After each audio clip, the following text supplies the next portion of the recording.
And um, the this podcast is called the Cybersecurity Parenting Podcast. It's a very new initiative. We just started like 3 weeks ago, and now we are broadcasting this podcast, this webinar to like 20 over social media sites all over the world.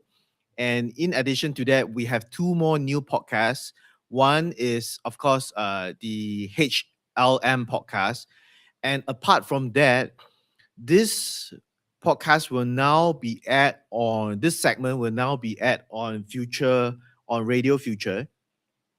So if you're tuning in from Radio Future, do leave your comments on the Radio Future website. Or if you have any questions or comments or comments or something like this, leave your questions and comment on the social media site that you are viewing this this this broadcast on. So it's very new, and we are we are trying to set up something interesting for all of you.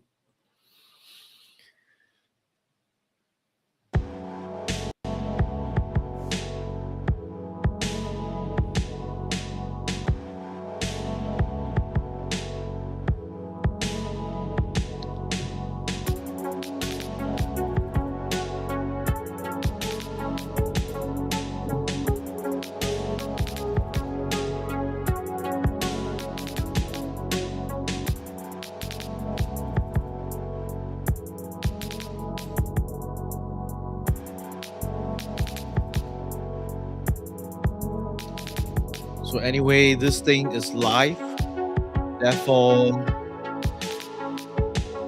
it's very real, right?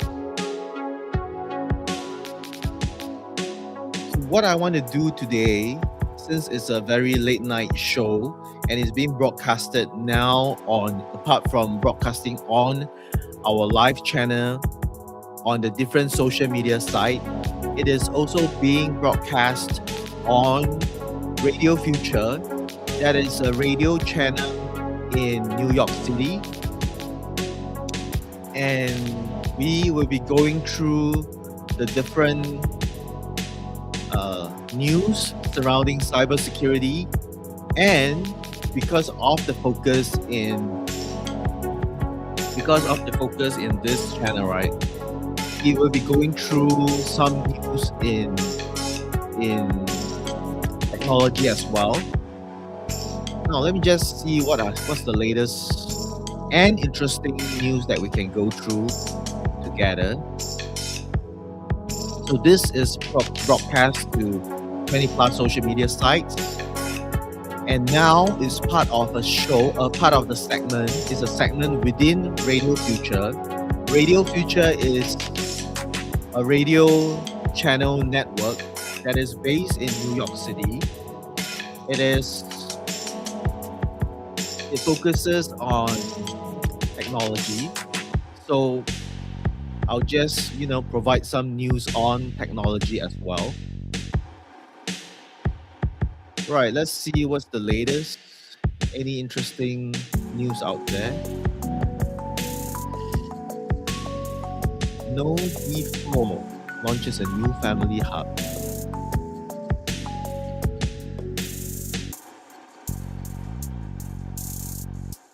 Here's one from the Wall Street Journal. Well, let's see what it says. Don't throw the scam taxes.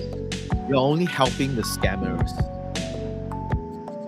So what they say is that, all right, so it's a kind of scam. Wall Street is going through this particular scam that is very popular, ongoing right now. And what happens is that it involves delivery of parcels to your home. So usually it says that your package requires a redelivery fee. It reads like unpaid toll notice. And sometimes it's a stranger asking if you're still on for dinner tomorrow night. So it says that most people delete the message without thinking much about it, but there are some who report it as junk. But still, there's a certain type of person who sees the scam text not as a threat, but still engages it as a fun opportunity. So instead of blocking the number, what they do is that they answer with a fake identity and they drag the conversation out for minutes, making ridiculous assertions, and maybe they send intentionally confusing reply. So the goal of this person, when the scammer contacts this person and the person engages in prolonged conversation, the goal of this person is to waste the scammer's time and having fun doing it.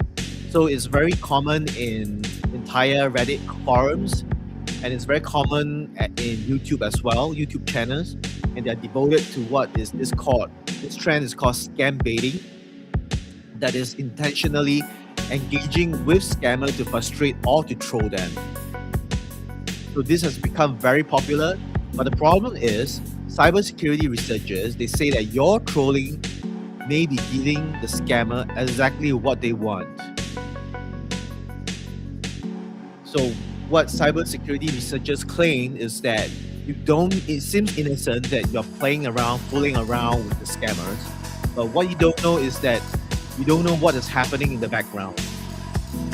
So even if you're only giving fake information and never click on a link, you're telling the scammer that this phone number is active and its owner is willing to engage.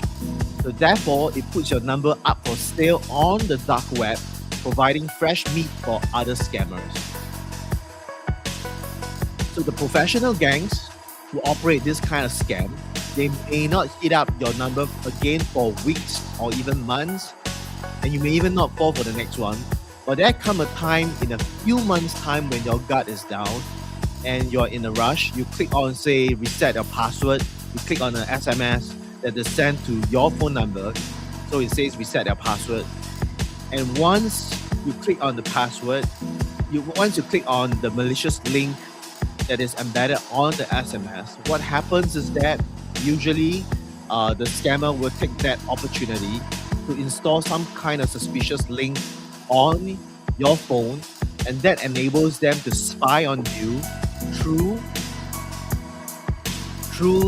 your phone's camera, spy on you through your phone's microphone, or even have access to the keywords, the keys that the texts that you are typing on your handphone.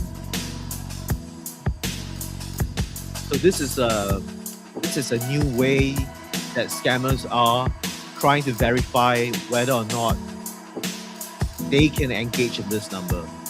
And if you have attended some of my webinars, you will know that hackers usually operate in 4 stages. So the first stage is usually they try to infiltrate as many devices as they can. And on the second stage is they will actually try to test all these devices to see whether which of these devices are useful to them, which can be hacked. For example, certain devices belongs to people who don't have not much of value to them, so they will discard all these devices. They will sift through all the different devices that they have infiltrated, decide which one requires further engagement. Then, after they sieve out, put all these devices into different groups, they move on to the third stage, and these are for normal people like me and the others. That is, they categorize this group as people who can scam for money and scam for to destroy their reputation, to extort them, to threaten them by destroying their reputation and to get money from them.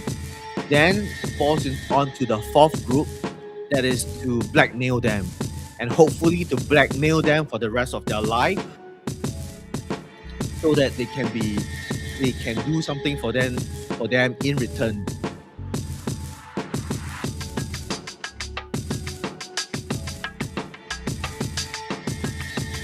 So if you're tuning in right now, this broadcast This broadcast is being broadcasted to 20 over social media sites all over the world: Russia, Middle East, Southeast Asia, East Asia, USA.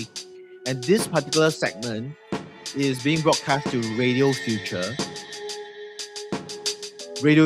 in New York City. It focuses on technology and focuses on cybersecurity.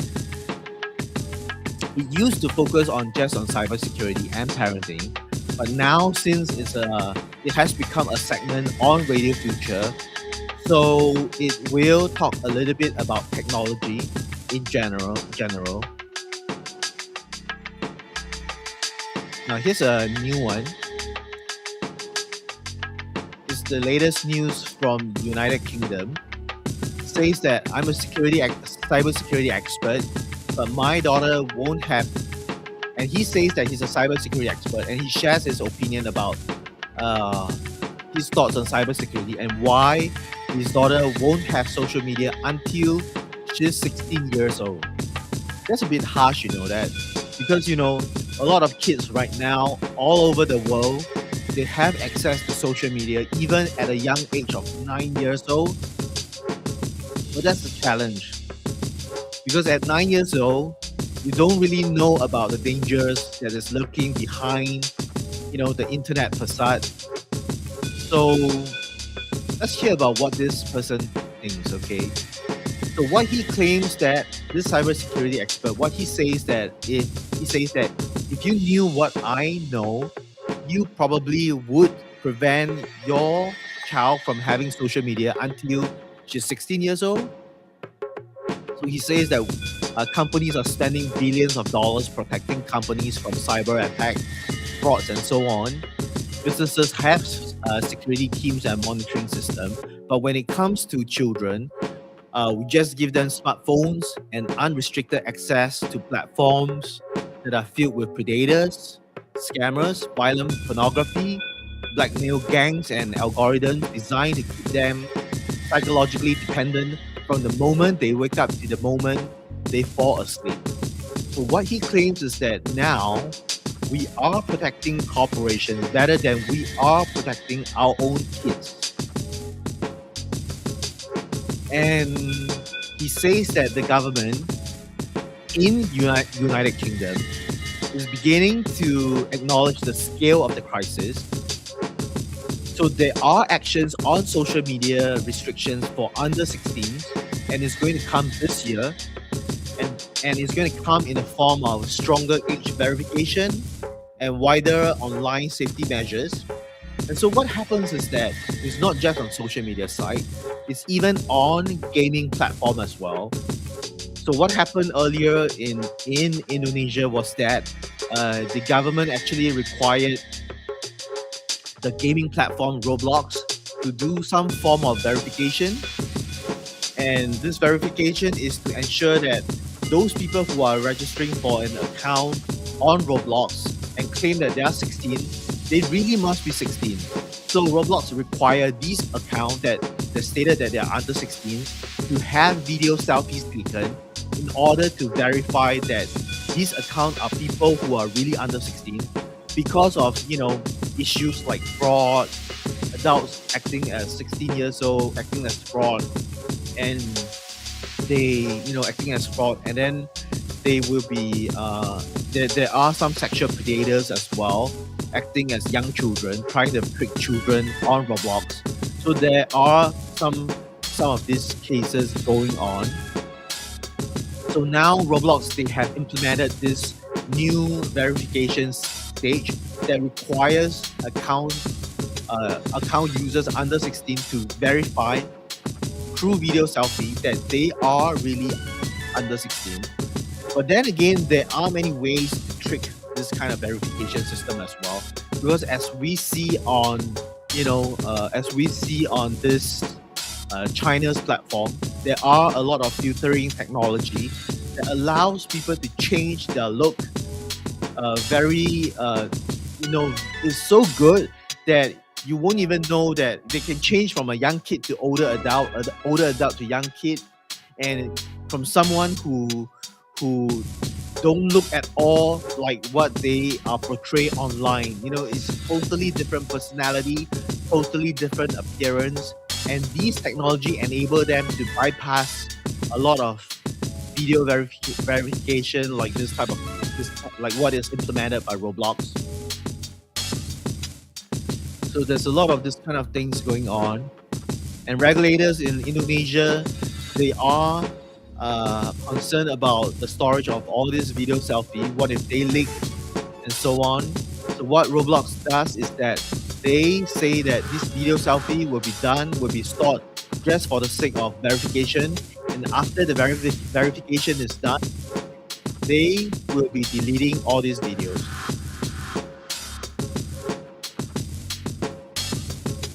Now back to this article, why this cybersecurity expert doesn't want his 16-year-old, his child, to have social media access until 16 years old. So he says that teenagers are being targeted in sextortion scams by organized criminal gangs who trick them into sharing images before demanding money under the threat of humiliation. And in addition to this, children are being groomed through gaming platforms and private chat groups by adults they believe are friends. Plus, young people are being recruited as money mules for criminal networks through social media platforms they use every day after school.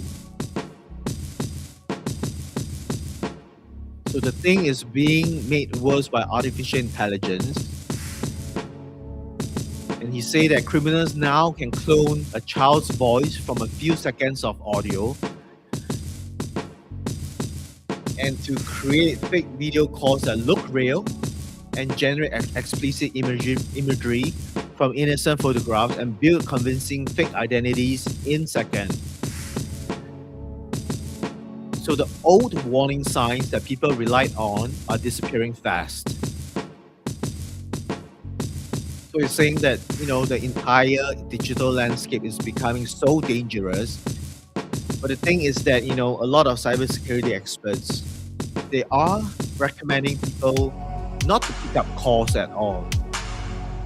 Not to pick up phone calls. And I don't really understand, why do they have to go to this extent? It's like, don't pick up calls.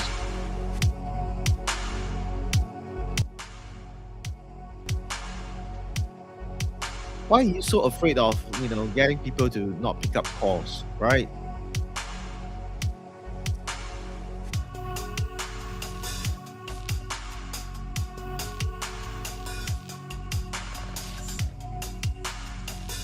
So the tech sector keeps arguing that restrictions are difficult to enforce because teenagers may bypass them with VPNs or alternative platforms. So you say that this logic is ridiculous and we shouldn't abandon safeguarding in every other part of society simply because some people break the rules. So what do you think about this? Leave your comment and your question on the social media site that you are viewing this content on. This content is being added to 20 plus social media sites. And in addition to this, from now on, this segment, this podcast, this webinar will be aired as a segment on Radio Future. Radio Future is a radio station in New York City, and they are broadcast 24/7, focusing on technology-related stuff. And because of this podcast, in addition to having cybersecurity news, it will also provide some latest news in technology as well.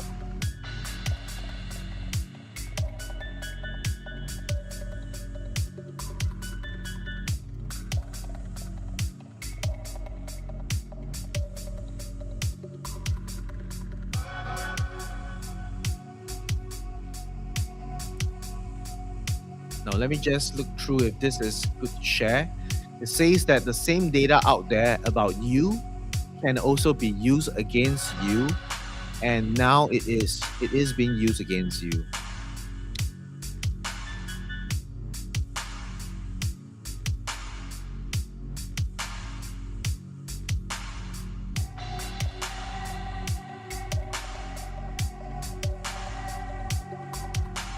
Oh, this is so technical. I don't want to go through stuff that is too technical for you guys. It's about the military, Iranians, and so on.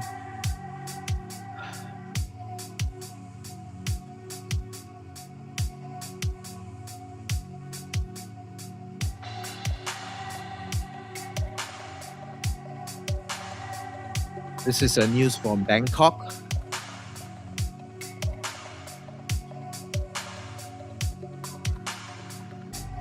So there will be a new initiative in Bangkok. There will be a media camp for youth from across the region in Bangkok. And during this camp, they will focus on sharing stories of human trafficking and online scam gangs that are exploiting victims through cross-border schemes. And this camp is being held this weekend. And for the first run, it's going to bring together 60 youth ambassadors from Thailand and other ASEAN countries. So the program is jointly held by the Anti-Human Trafficking Center, the US Embassy in Thailand, and the United Nations Office on Drugs and Crime. And what it does is that it's going to educate young people about the growing connection between online scam operation and human trafficking. So the Thailand authorities say that these criminal networks, what they do is that they lure victims abroad with fake job offers before forcing them to work in scam compounds under abusive conditions. And this actually affects the security, economy, and public safety in many countries. So the law enforcement in Bangkok, in Thailand, they say that scam and trafficking syndicates, they depend heavily on human resources and public awareness. And public awareness can weaken these networks by reducing the number of potential victims. So based on our latest statistics, more than 1,400 applicants aged 18 to 30 years old from Thailand and other ASEAN countries have applied to join this program, to join this camp, but they have only selected 60 participants. And during this camp, they'll share about survivors' testimonies, and they will conduct workshops on storytelling and also presentation of anti-trafficking awareness campaigns.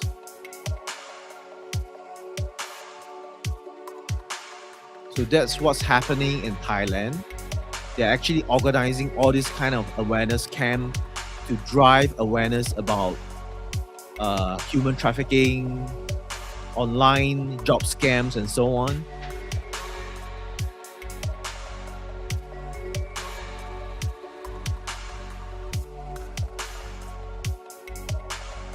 And there's even a driver, now this is from UK, there's a driving license scam in the United Kingdom right now.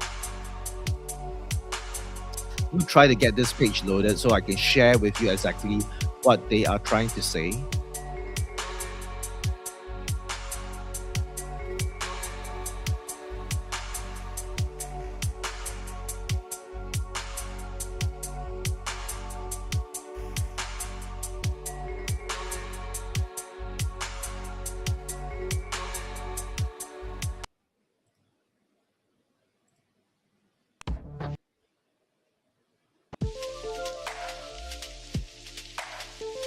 Oh no, I can't load the page. I don't understand why. Well, here's another one. Cyber fraud advisory issued on bogus helicopter bookings and hotel reservations. And this is from the Free Press Journal. Johan advised travelers to verify the authenticity of websites and booking platforms before making payments and to avoid sharing personal or banking details with unknown persons online. And he urges people to use only authorized portals and official service providers for bookings and to report suspicious websites or cyber fraud immediately to the police or the National Cybercrime Helpline.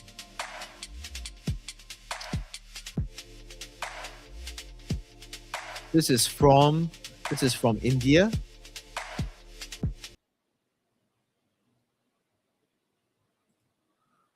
Madhya Pradesh.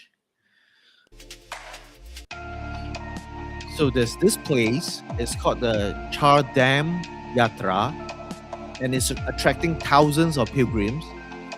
And because of the popularity of this place, cyber fraudsters they have stepped up online scams targeting travelers through fake helicopter bookings, hotel reservations, and tour packages.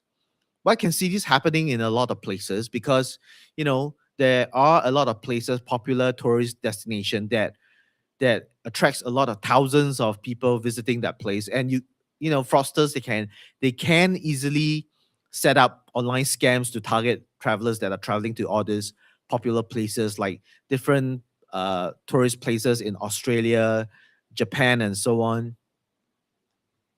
And if you don't know the language of that place, for example, in a place like Japan, right? Anyway, this podcast is broadcast to 20 over social media sites, including to places like Japan, Russia, Middle East, China, and so on. And this from now on, this segment will be broadcast as part of a segment on Radio Future. Radio Future is a 24/7 radio channel in New York City. They focus on technology related news. And because of this, we will share some technology related news as well. So back to this thing, right? So the police in Madhya Pradesh and the cyber police over there, they have issued an advisory urging people to remain vigilant while making travel arrangement online. So according to them, the fraudsters are using fake websites, social media advertisements, WhatsApp numbers, and counterfeit customer care services to lure victims with attractive discounts and low cost travel packages. So, several complaints have been received from pilgrims who lost thousands of rupees. Rupees is the currency of India. So, pilgrims that have lost thousands of rupees after making advance payments for fraudulent Chardam tour packages and helicopter tickets.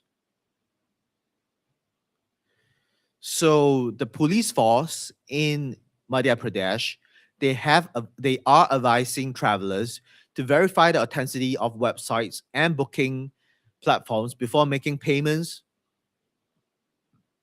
and to avoid sharing personal and banking details with unknown persons online. So this is happening in Madhya Pradesh, India.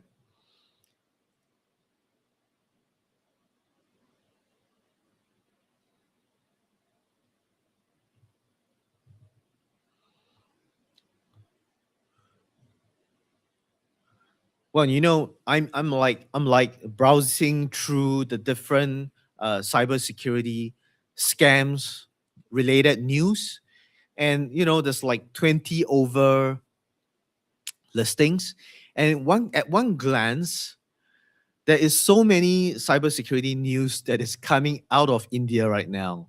There's so many different kinds of, and there's so many different variations of fraud. There's like frauds regarding bogus helicopter bookings, hotel reservations, lottery scams, education scams, different kinds of network cyber fraud, WhatsApp scams, mobile phone scams, banking scams, and it is all coming from India. India is very proactive in reporting about cyber frauds, and there's so many of it,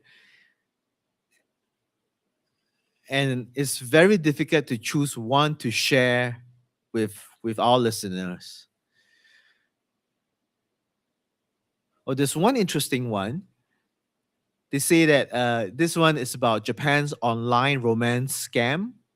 Japanese grandmother who lost 1 crore to a man she never met, and why Indian aunties are next. That's really funny. 1 crore. Okay, so 1 crore. Let me just explain to the Western listeners. Crore is a number unit to measure a certain a number in India and South. Generally, crore is a term, a unit that is used in South Asia, and it's very unique to South Asia. We don't use it in any part of the world. They use things like 1 lakh, 1 crore. So 1 lakh is like about 100,000, and I forgot what's 1 crore. If you know about it, please comment on the social media site that you are viewing this platform on. And if you are viewing, you are listening into Radio Future, then comment on the website as well. Tell me what 1 crore stands for. I forgot about it. I remember that 1 lakh is 100,000. I used to travel to India so often in my previous life, in my previous career. Okay, so back to this. It says that Japanese grandmother who lost 1 crore to a man she never met, and why Indian aunties are next. Okay, Japan's online romance scam have surpassed traditional crimes, costing citizens about 324 billion yen, and that roughly translate to about $3 billion USD, and it has cost citizens 324 billion yen in 2025, with 55 billion yen attributed to social media fraud. Victims, often lonely individuals, are manipulated into sending large sums to scammers posing as potential partners. Oh dear, the poor Japanese, the poor Nihonjins, they are um, falling into so much of romance scam. Okay, so before I go on to tell you about the rest of this news, okay, so I'm scrolling through this news. I need to alert you to this kind of fraud. So I'm reading this news, and there's this particular prompt that pops up, and it says that click on allow to subscribe to notifications. So it has two buttons, later or allow. And if you see this kind of pop-ups, don't click on it. And on some websites, right, they say that, oh, click on this to consent to cookies being stored on your laptop. No, don't click on it. Just forget about it. There's so many uh there's so many content on the internet right now. You don't have to click on any kind of buttons online, because sometimes they say that is to click on the button in order to allow cookies to be stored on your computer. But that's not the case, because the algorithm behind that particular button is not to store cookies on your computer, but is to download a malicious software on your computer so that they have access to your camera and your microphone. So don't click on any kind of buttons. Just leave it. Now back to this news. It says that Japan is losing more money to online love than to burglary, pickpocketing, and mugging combined. And it claims that this playbook is already on a WhatsApp near you. So it goes on to describe like a quiet town in northern Japan, the kind of place that feels like Odisha. So they're trying to say that, it's the same thing, a quiet town in Japan, a quiet town in India. And a woman in her 50s opened a message from a stranger who claimed to be a celebrity. So over several weeks, this celebrity wrote to the auntie, the old lady, the way her husband never had. So what this person did was that he was very patient, he was very romantic, and he's very attentive to small things. And by the time the conversation ended, she had transferred 18 million yen, that is roughly about 1 crore, 1 crore in rupee, in today's rate, to a man she had never met, never caught, and whose face she would never see again. Oh my gosh, it's so scary. And she's just one of the many statistics that's happening in Japan right now. So in 2025, Japanese citizens lost a combined 300 around 300 billion yen to fraud, and it's the highest number ever recorded in a country that until recently was known for safe, left unlocked, and wallets returned through the post. Okay, so what it's saying is that Japanese, they are falling for this kind of scams, and they say that this is happening to a country that is well known for being safe. You can literally leave your bag on the desk, on the public desk, on the public table. You can leave your phone on the table, and no one is going to steal it from you. But online fraud is a different case, all right? Because you can be in a very safe country, being around people who practices ethics, who don't want to cheat anybody. But the problem is, if the fraud is conducted online, it may not be from a Japanese, it may not be from an Indian, it may not be from a Singaporean, and so on. It may not be a Finnish, it could be from somebody from an entirely different country. And normally online fraud is from an entirely different country because that uh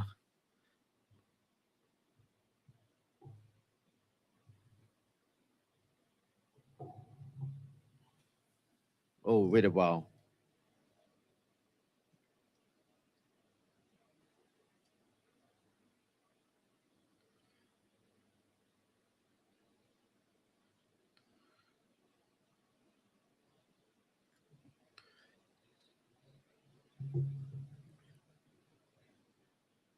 It could be from an entirely different country. So romance scam alone conducted through social media accounted for 55 billion yen across 5,000 reported case. And what the Japanese police, they call it the SNS Gata Romansu Sagi. I don't understand what that means. Or in English is being translated as social media type of romance fraud. And he has doubled year on year. So if you are thinking that this is a Japanese problem, please keep on reading. Okay. So what he's saying is that this kind of scam is going to take place in many other places as well. It's not just on Japan in Japan. The pattern that took Japan a decade to build is arriving in India on a faster timeline, and it's already here.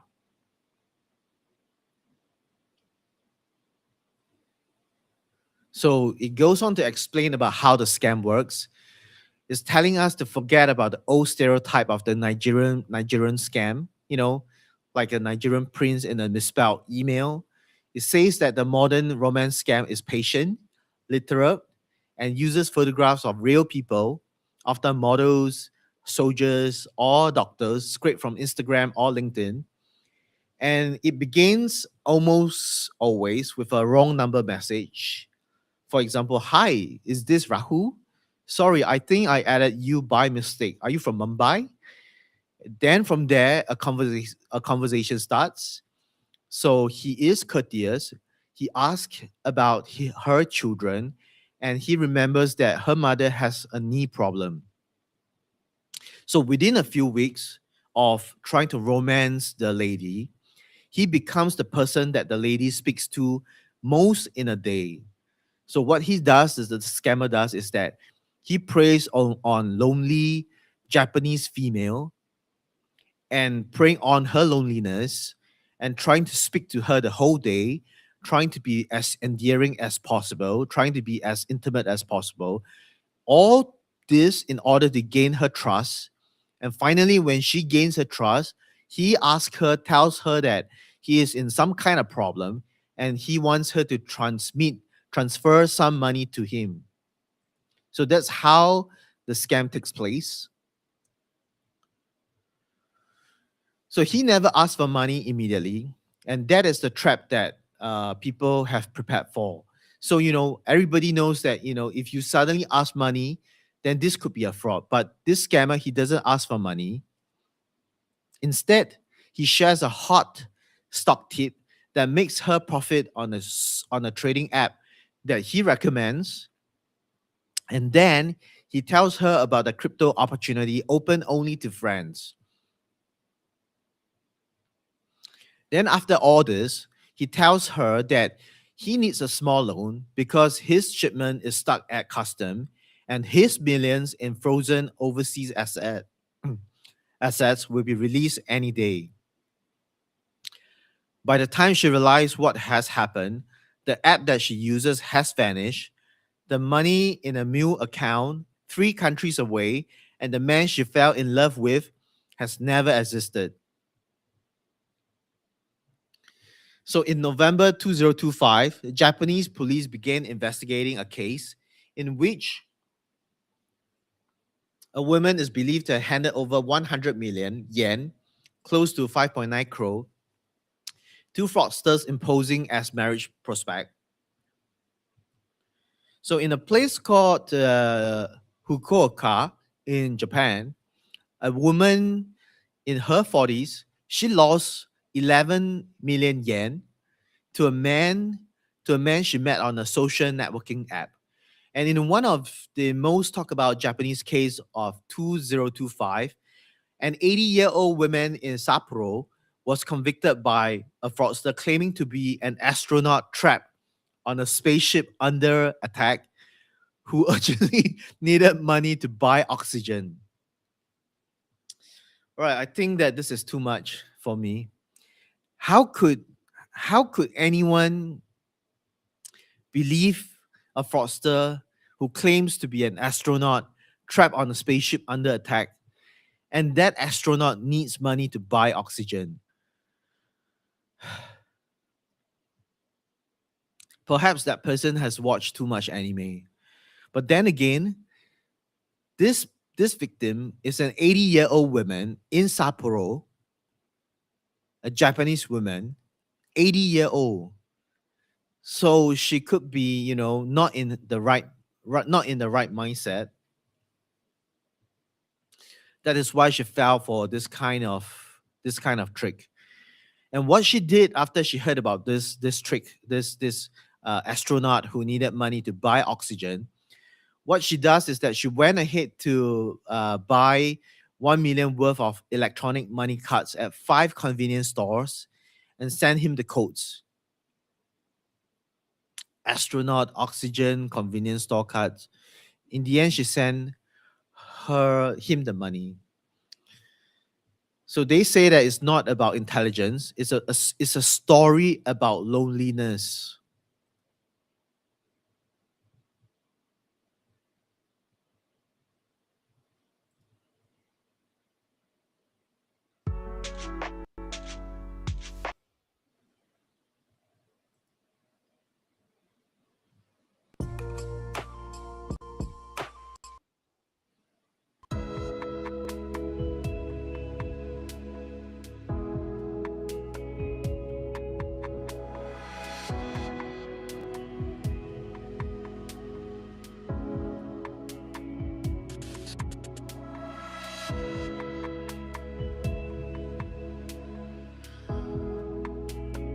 All right. So why is India walking into the same war?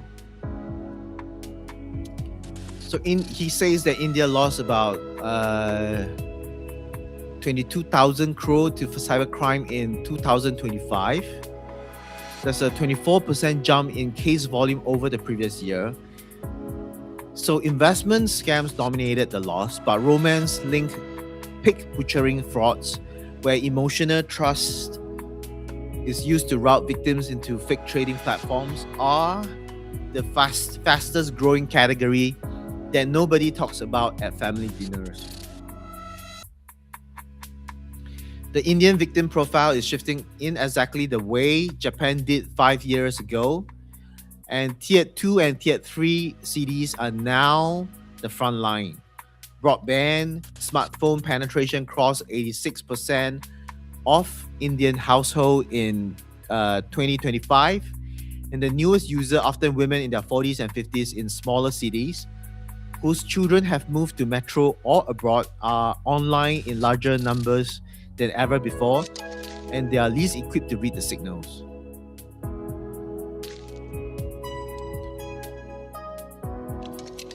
So it says that embarrassment is the scammer's best friend. 1 in 5 UPI users have encountered some form of fraud, yet more than half of India's cyber fraud victims never filed a formal complaint. Well, I can get that why this is happening. You know, like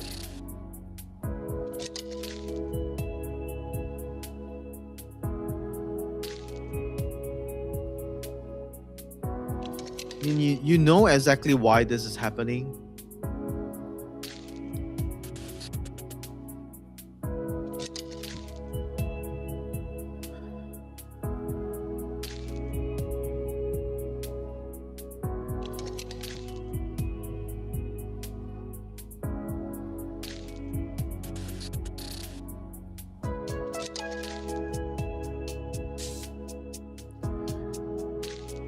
You know, this kind of romance scam is just happening all around the world. It's not just in Japan.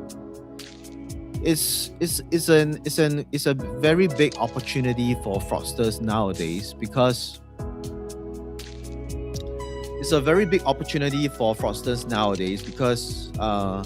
you know, we have declining population all around the world. It's not just in Japan. It's happening all around the world. And as long as you have declining population, you have old people, and these old people, sometimes they are just not equipped to handle this kind of fraud. So what we can safely assume is that there will be larger number of people who are going to be, you know, scammed by all these fraudsters. And you know, all these kind of online scams,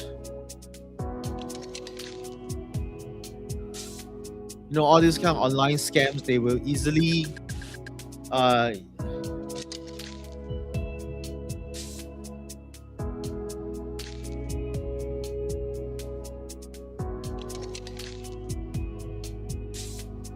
this kind of online scams can easily trick the old people, because they have no one around them.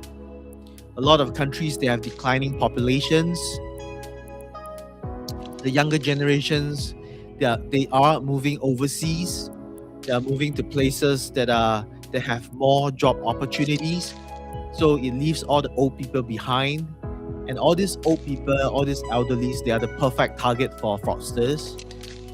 And some of them, they're like so lonely. The spouses have passed away, and there's no one to take care of them. They literally have no one to talk to the entire day. And suddenly a scammer comes around, messages them on WhatsApp or whatever chatting platform they are on, and they chat to all these elderlies the entire day, taking them away from their loneliness. And you know, loneliness can be such a huge mental issue. It's so difficult to solve. It's so difficult to endure. And these fraudsters, they prey exactly on that.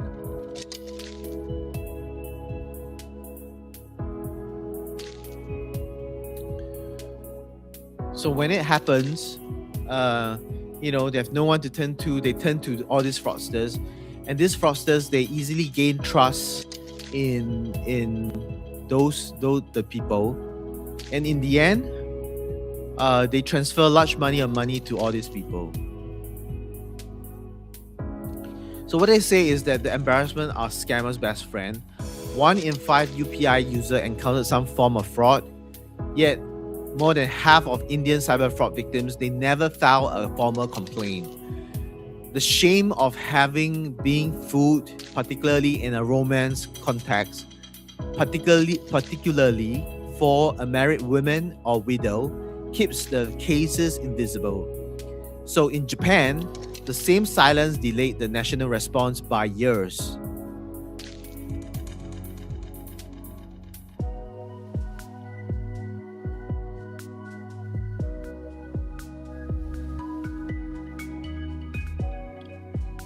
And it claims that this article, it claims that the regulators, they're several steps behind.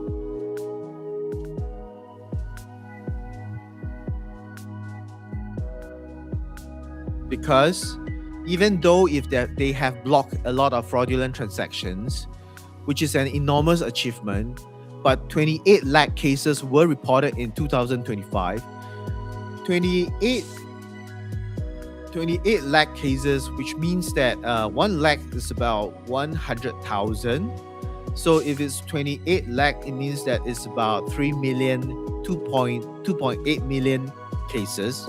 So 2.8 million cases were reported in 2025, but only 55,000 were filed to the police force. So most victims in India, they never see their money again.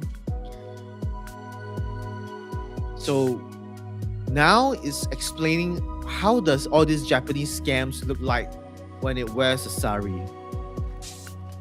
So what happens in Japan is that they have the romance scam because of all these lonely elderlies. Then they have the Indian version, the local version, that is the NRI doctor in Dubai who cannot receive his inheritance without a small processing fee. Or is the Indian army major posted in Leh whose phone is about to be confiscated and who needs just 50,000 rupees to tide him over. Or it could be the widower from Canada whose late wife left a property that needs an Indian bank account to be transferred to.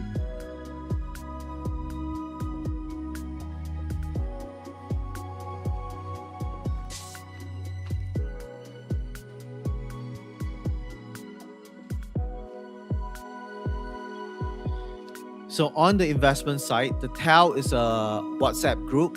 An acquaintance or a charming new friend adds her to a group where everyone is making money on a trading app.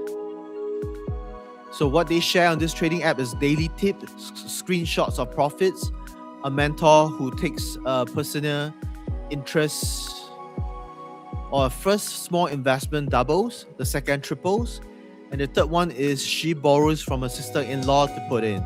Then the withdrawal stops working. So in Japan, the equivalent is the Toshi Sagi, an investment fraud dressed in romantic packaging. And in India, it arrives already wearing the sari.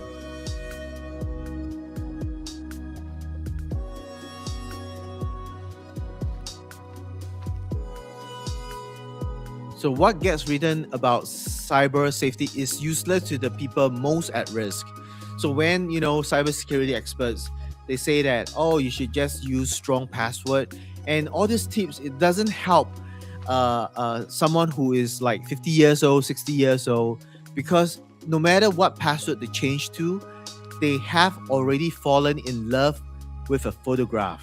And now it's not just about falling in love with a photograph, it's about falling in love with an AI generated video that looks so good, so realistic, and you believe that that person is really who or he claims to be. So to the person who has fallen in love with that particular picture, that particular video, it doesn't matter what you tell him. You tell him to change his password. You tell him to be more careful about all these online things, but nothing tugs as strongly as love, right? So when a person is very lonely, what he or she wants right now is love, and that's when they get fraud so easily. And the wrong number message is never a wrong number. If a stranger strikes up a conversation after messaging a wrong person, that was not an accident. That was a work shift in building. That was a work shift in a building in Southeast Asia where 50 people are running the same script.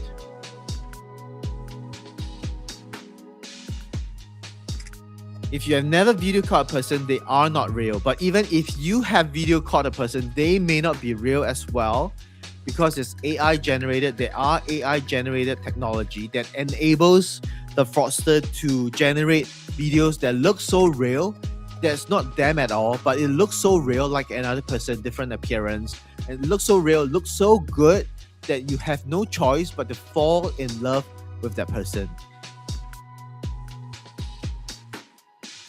And the common excuse such as bad internet, when you want to do a video call with that person, and that person claims that oh no, I can't go on this call. There's bad internet. I have bad internet. I can't do video calls. I can only do voice calls. I can just share some pictures. No, those are signals that this might be a fraud. Or the person says that, oh, I'm very shy, I don't dare to do video calls. That is a kind of, no matter how much you tell that person to do video calls, right? He or she keeps saying that he's shy, she's shy, so that's a signal that it may be a fraud as well. Or there's military secrecy, offshore oil rig, astronauts, all these are excuses. So you got to take note of all these excuses, be alert of them.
Now, this love scams is really scary. Now, after reading all this, I have my own opinion. There's such a large opportunity, money-making opportunities for fraudsters nowadays, because a lot of populations around the world is declining, and there's just simply a lot more elderlies right now, and these elderlies, they as they grow older, they become weak in their mind. They become they fall for scams more easily, and they suffer from loneliness as well. They want to be around people, so it's understandable that they'll fall for this kind of scam. And what's worrying is that this AI video generating technology is so advanced right now. You can literally fake impersonate as anybody by using AI. And with the advance, with the popular K-pop thing going on right now, A lot of people, they can fake like they are some K-pop artists so that they can impersonate as a K-pop artist to talk to some they can talk to young girls as well, trick the young girl and to get her money. But I don't think that young girls would be targeted. In fact, I think that they will be targeting elderlies more than young girls, because elderlies, at least they have a lot more savings, whereas young girls, they may not have much savings at all.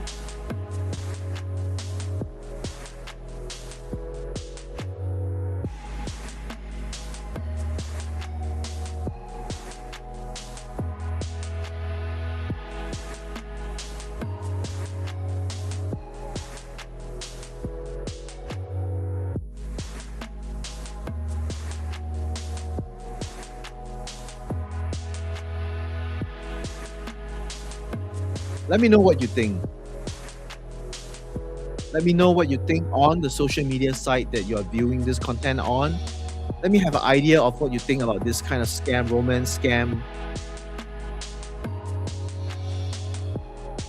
Pen your question and comment on the social media site that you are viewing this content on.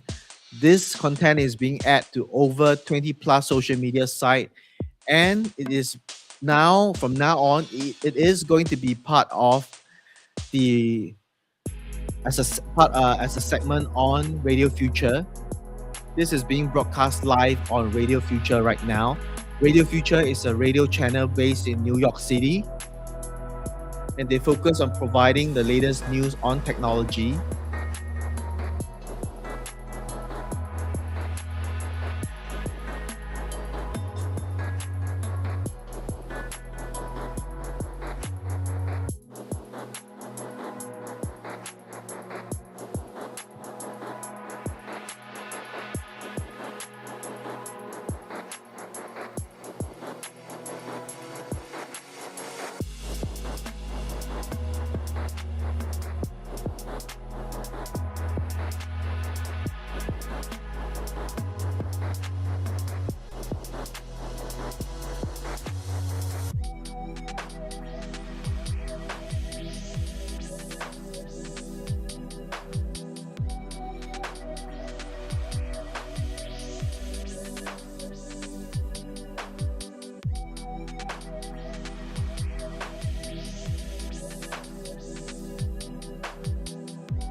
Right, so this is a news from the Financial Times, Financial Review, and it says that the China AI industry is alarmed by travel curbs on top talent. So what happens is that the China's artificial industry, they warn that restricting travel by top researchers and executives will make it even harder to compete with American tech giants that offer multi-million-dollar pay packages to the world's best AI talent. So what's happening right now is that the Chinese authorities, they have reportedly started requiring some leading AI researchers, founders, and executives at private companies, including DeepSeek and Alibaba, to obtain government approval before traveling overseas.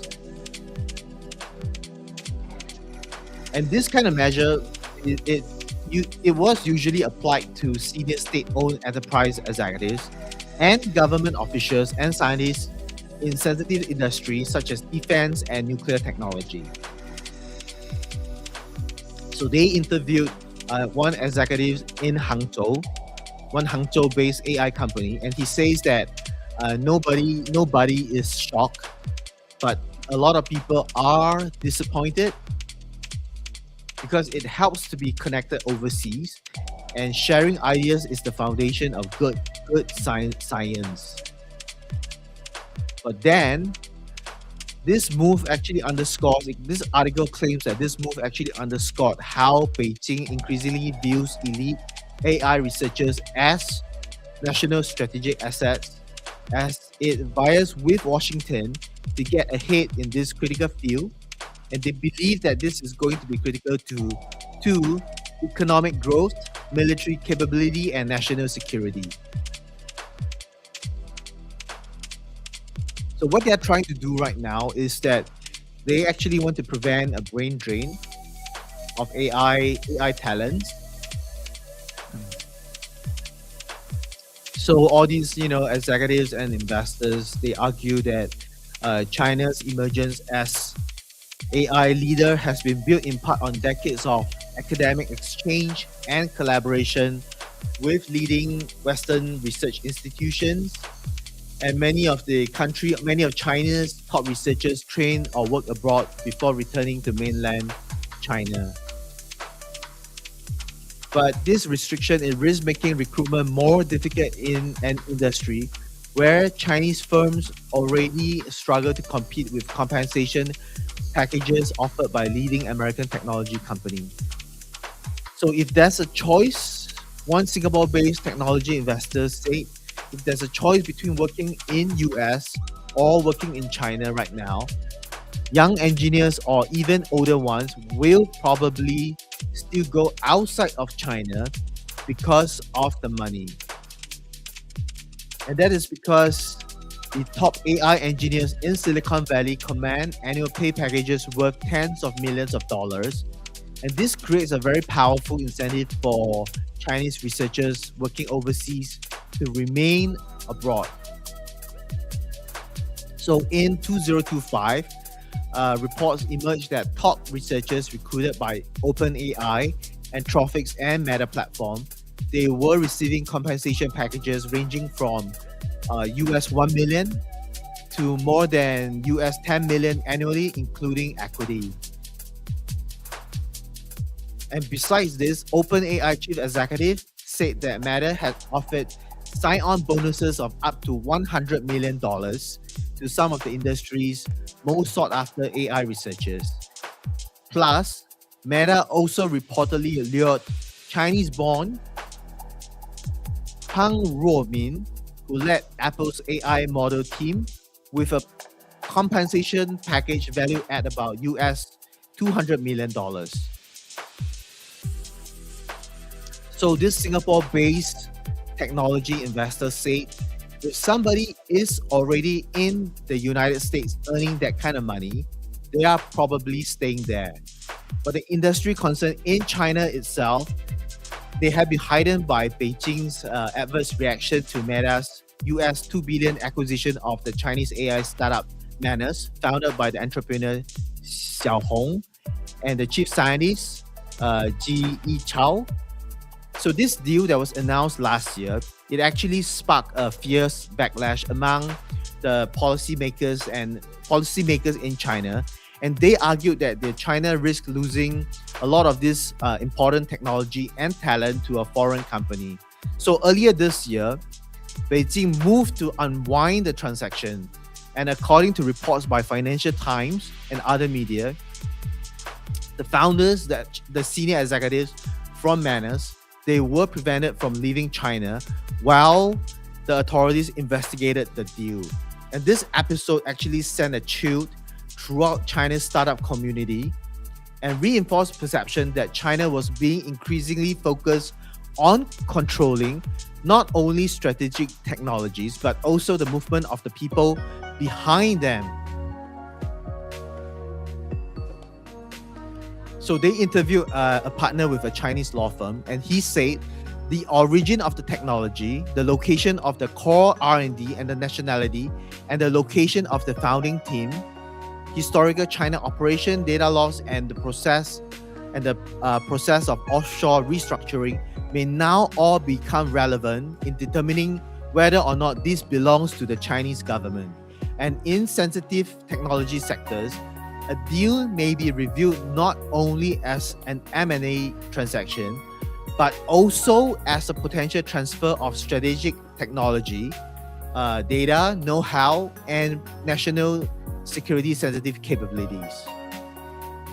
So these are all the factors that the Chinese government will look into when they are reviewing Chinese AI companies, and to determine whether or not these Chinese AI talents can, when they leave China, do they have to be subjected to China government's review.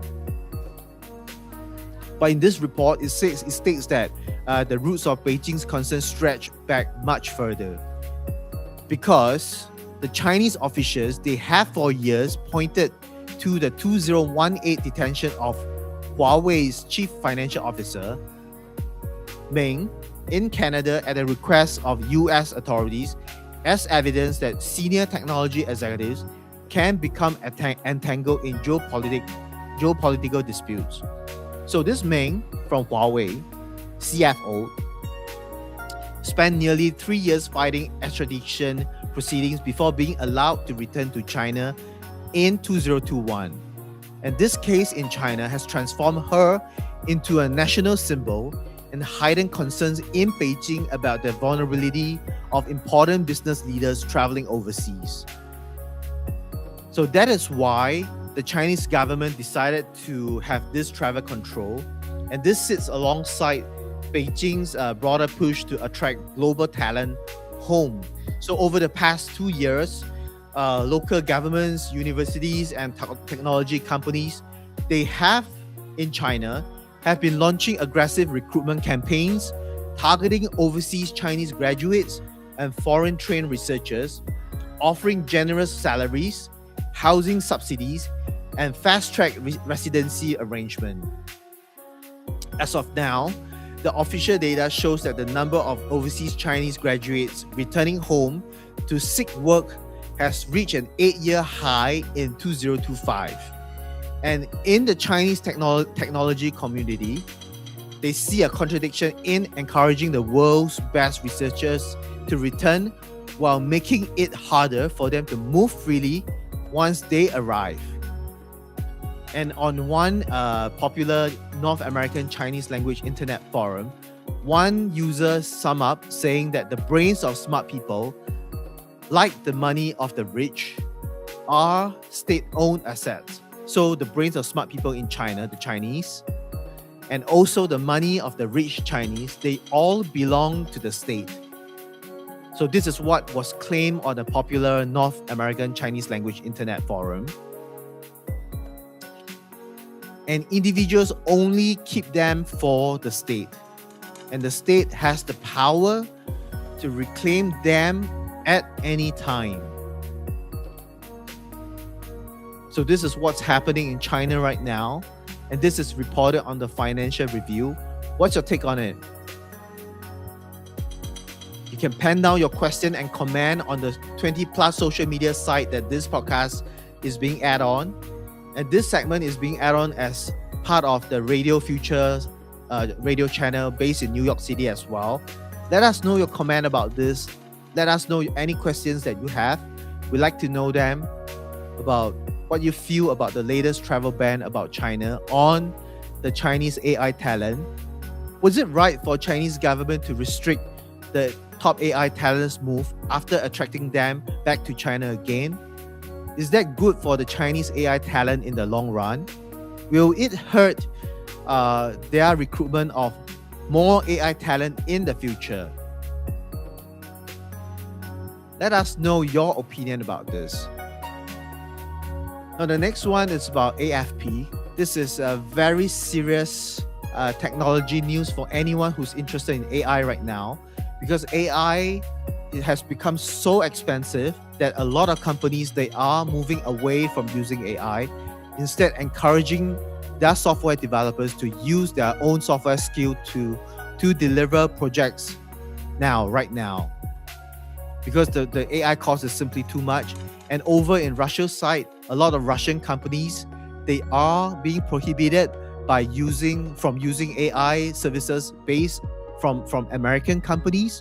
In fact, companies like OpenAI, Anthropic, and Claude, they have restricted AI access to Russian companies. And a lot of Russian companies in Russia right now, they are facing a lot of problems because they have integrated so much of AI into their company flow.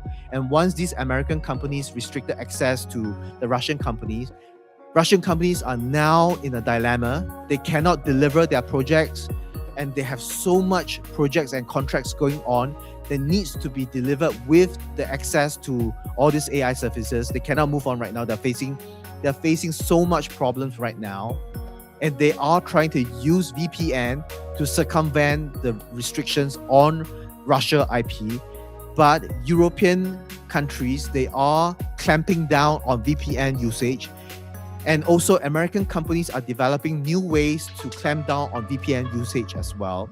So they are restricting AI services to all these Russian companies. And it has become a weapon as a sanctioned weapon to all these Russian companies. And they have so many contracts to deliver. And if they don't deliver all these contracts, they face a lot of legal lawsuits all around the world. So this article from AFP, it says that artificial intelligence is getting so expensive, and companies are starting to rethink the embrace of this so-called disruptive technology. And it claims that it's playing by a well-worn Silicon Valley playbook. That is, AI companies, they charge rock bottom prices to hook customers after ChatGPT burst onto the scene.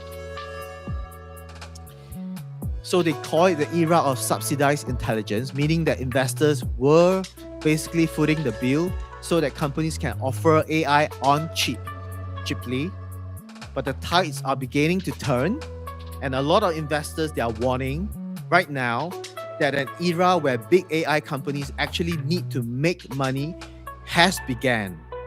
That means that companies that are relying on AI heavily right now, countries that are relying on AI heavily right now, they will have to pay a premium, because all these companies, they have worked with a lot of companies, a lot of countries to integrate their AI services into many processes, many internal processes, to such a point that a lot of countries and a lot of companies rely heavily on AI right now, and their software programmers cannot operate without using AI. So that's why these companies, these AI companies, they are going to go public. They are going to attract Main Street investors, and they are going to price AI at a higher price. And they are, in a way, they are actually trying to blackmail these countries and these companies. So prices are rising across the board. And one big reason why this is rising is because of AI agents. And unlike a chatbot that just answers questions, these AI agents, they actually do things. They book an appointment, they write codes, they manage files. They're taking over so much of internal processes of a lot of companies right now, especially those companies that are able to pay. Now they are going to be very expensive to run right now, because one task can spin up dozens of agents working at once. And each one of them is going to rack up a lot of charges. And those charges are being measured in something called tokens. That is the basic unit AI companies use to bill customers. So a single AI agent powered task can burn through dozens of times of more tokens than a simple chat messages. And these AI agents are solving so many problems and issues that are being faced by companies right now. And these companies, they have replace a lot of their manpower with AI agents. So it's so scary. AI agents are running the company, no longer people, and they cannot recruit these people back in time. Meanwhile, the company chips and data centers needed to power all this AI, they cannot keep up with the demand. So this creates computing shortages and adding further uncertainty to the nascent industry. So in developer circles, the cost to use AI for things like coding has grown exponentially. And all these costs are really starting to skyrocket. Some companies have been so eager to use AI that they have gone overboard in a usage binge called token maxing. So in some cases, people are seeing the cost of tokens exceeding the cost of employee within a month or two of use, just because they are using it too much. And even Meta, which earlier this year encouraged employees to use as many tokens as possible as a measure of productivity, has had second thoughts. nobody should be using AI just for the sake of using them. The chief technology officer in Meta, I think, he said, reported by the Wall Street Journal. And then Uber's chief operating officer this week went a step further, raising eyebrows by saying all this AI spending was showing no noticeable increase in productivity. So in order to cut costs, some companies, they are switching to free open source AI models that anyone can download, but it's not as powerful as ChatGPT or Anthropic's Claude, but good enough for many tasks. So many are moving to smaller, more specialized models that are built for specific industries like real estate or finance, rather than giant general purpose ones. Then, some are breaking big AI tasks into smaller steps, handing each piece to the cheapest model that can handle it. And the price difference can be dramatic. So it claims that on the big, large model, it's like about $15 per million tokens, but you can get that down to like 5 cents if you use the smaller mini models. And all of this points to AI becoming more like a commodity, where a specific model matters less than finding the right one at the right price. But don't count out the big players and their state-of-art models just yet, because they say that the most advanced users will always be willing to pay for the best. So what do you think of it? Let us know your comments and questions on the social media site that you are viewing this platform on. We're airing this on 20 plus social media platform sites. And in addition to this podcast will actually be a part of the segment of Radio Future that is based in New York City. Radio Future is a radio channel that focuses on technology-related news. So let us know your opinion or any comments or questions that you may have. We've come to our end of our podcast. Thank you for your attention, and we hope to see you in the next episode.